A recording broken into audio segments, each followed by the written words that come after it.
Туугандар, жашоонун маңызы ушу Москвада метро экен да. Метрого түшөсүң, метрого чыгасың, жумуш үй. Байкуш бир туугандар. Бирок сүйүнүш керек ошого. Көз көрүп, кулак угуп, мурун жыттап, о сүйлөп иштеп жүргөн бир туугандарга рахмат деш керек.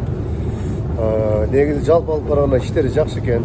Бирок анча-мынча сокращениялер болуп атыптыр. Жалпы алып караганда жашоо жакшы эле экен.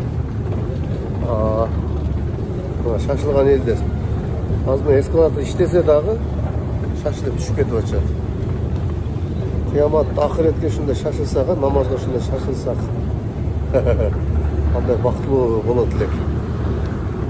Ошо туугандар күн сайын ушул Тайм маалымат каналдан жана мен өзүмдүн каналым бар, атым, фамилиям катталган.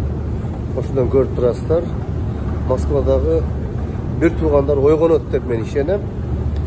Муктаждарды, колунда жокторду, жетим жеселерди, ооругандарды чогуу кубантабыз. Иншалла.